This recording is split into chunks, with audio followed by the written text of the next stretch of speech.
La historia de William James Sidis comienza en la ciudad de Nueva York, un lugar de infinitas posibilidades a principios del siglo XX. Nació el 1 de abril de 1898, de padres que eran personas notables. Su padre, Boris, y su madre, Sara, eran inmigrantes judíos ucranianos que habían huido de los violentos pogromos del Imperio ruso. Llegaron a América buscando refugio y una nueva vida, trayendo consigo un profundo respeto por el conocimiento y la educación. Boris era un psiquiatra distinguido, un pionero en su campo, y Sara era médica. Nombraron a su único hijo en honor a su amigo y mentor de Boris, el renombrado filósofo William James, sentando un listón alto desde el principio. Desde sus primeros días, quedó claro que William no era un niño común. Sus padres, especialmente su padre, creían en una filosofía educativa específica, que la mente de un niño es un recipiente esperando ser llenado, y que el aprendizaje temprano e intensivo podría desbloquear un potencial extraordinario. Pusieron esta teoría en práctica con su hijo, y los resultados fueron asombrosos. Cuando tenía solo 18 meses, un niño pequeño, que aún aprendía a caminar con confianza, William, según se informa, ya podía leer el New York Times. Su apetito intelectual parecía insaciable, y sus padres le proporcionaron un flujo constante de información y desafíos para alimentar su mente en rápido desarrollo. Esto no era solo sobre leer, era sobre comprender conceptos complejos a una edad en la que la mayoría de los niños solo están dominando palabras básicas. Las habilidades lingüísticas del joven Sidis fueron quizás su hazaña más asombrosa. Antes de cumplir los 8 años, había dominado un increíble número de 8 idiomas. Media Group, pila de libros de idiomas, latín, griego, antiguos, niño con libros etiquetados en diferentes idiomas, Istocca Distribute Equally, latín, griego, francés, ruso, alemán, hebreo, turco, armenio. No solo los aprendió, los absorbió, comprendiendo su gramática, sintaxis y matices con una competencia que sería la envidia de cualquier políglota adulto. Pero su curiosidad lingüística no se detuvo ahí. Sintió que los idiomas existentes eran insuficientes para sus pensamientos, así que creó el suyo propio. Lo llamó Vendergut, un idioma construido principalmente a partir del latín y el griego, con su propia gramática y vocabulario. Este fue el trabajo de un niño que no era solo un aprendiz, sino un creador. Entre las tiernas edades de 4 y 8 años, un período en el que la mayoría de los niños están aprendiendo a escribir sus nombres y leer historias sencillas, William escribió 4 libros. Sus temas no eran fantasías infantiles, sino temas científicos complejos, incluyendo Media Group, portadas o páginas de libros antiguos sobre anatomía y astronomía, libros científicos abiertos con ilustraciones clásicas, Toku Distribute Equally, anatomía, astronomía. Era un universo de conocimiento contenido en un niño pequeño. Su intelecto estaba tan avanzado que a la edad de 8 años se le consideró listo para el Instituto Tecnológico de Massachusetts, aunque la institución dudó en admitir a alguien tan joven. El experimento educativo de sus padres había tenido éxito más allá de sus sueños más salvajes, pero también puso a su hijo en un camino que sería brillante e increíblemente solitario, un camino que pocos podrían llegar a comprender. El nombre Sidis pronto se hizo sinónimo de precocidad intelectual, atrayendo la atención tanto del mundo académico como de la prensa popular. Después de que un intento inicial de inscribirse en la Universidad de Harvard, a la edad de 10 años, fuera rechazado debido a su inmadurez emocional, la universidad finalmente le abrió sus puertas en 1909.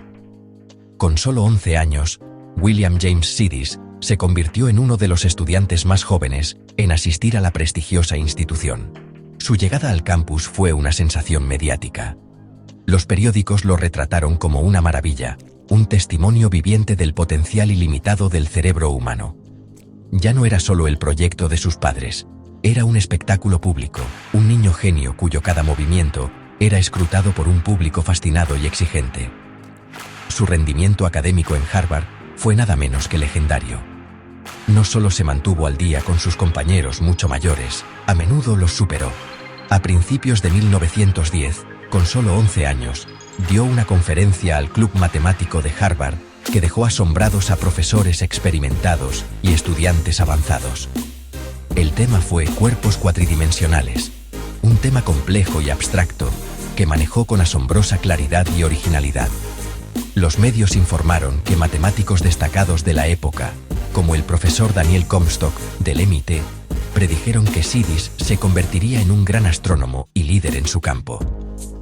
La presión aumentaba con cada éxito, creando un halo de expectativa que lo seguiría por el resto de su vida. A pesar de sus triunfos intelectuales, su tiempo en Harvard fue profundamente desafiante a nivel personal. Era un niño en un mundo de hombres jóvenes, y el abismo social era inmenso. Estaba emocional y socialmente fuera de su alcance, sujeto a acoso y burlas de otros estudiantes que lo veían como una rareza. Ansiaba la conexión, pero luchaba por encontrarla, retirándose aún más al mundo de los libros y el pensamiento abstracto, donde se sentía más cómodo. El intenso enfoque público solo empeoró las cosas, despojándolo de cualquier oportunidad de una adolescencia normal. Se graduó cum laude, con una licenciatura en 1914, a la edad de 16 años, pero la experiencia lo dejó con un profundo disgusto por la academia y el ojo público. Después de graduarse de Harvard, intentó seguir una carrera en la academia, primero inscribiéndose en la Facultad de Derecho de Harvard y luego aceptando un puesto de profesor en el Instituto Rice en Texas. Sin embargo, su desilusión creció. Encontró el plan de estudios de la Facultad de Derecho poco inspirador y se fue después de un corto tiempo. En Rice, era más joven que muchos de los estudiantes, a los que se suponía que debía enseñar, y luchó por manejar el aula y la dinámica social del trabajo. Renunció abruptamente y regresó a la costa este, decidido a escapar del mundo académico que le había sido elegido. El prodigio dorado comenzaba a buscar un camino diferente, uno que lo alejara del centro de atención. Habiendo dado la espalda al mundo académico, William buscó encontrar significado en una esfera completamente diferente, el activismo político. Principios del siglo XX fue una época de intensa efervescencia social y política, y Sidis se sintió atraído por ideas radicales. En 1919, fue arrestado en Boston por su participación en un desfile socialista del 1 de mayo, que se volvió violento. Durante su juicio, se declaró abiertamente socialista, ateo y objetor de conciencia de la Primera Guerra Mundial. Sus declaraciones fueron audaces y desafiantes, un marcado contraste con la imagen tranquila y estudiosa que el público tenía de él. Fue sentenciado a 18 meses de prisión, un veredicto que horrorizó a sus padres, quienes usaron su influencia para mantenerlo fuera de la cárcel, y en su lugar, lo confinaron en su sanatorio por un año. Este período marcó una ruptura definitiva. Sidis surgió con una filosofía política refinada, pasando del socialismo a una ideología más libertaria centrada en los derechos individuales y la libertad de la coerción estatal. Ansiaba una vida de anonimato, una rebelión radical contra la fama que se le había impuesto desde la infancia.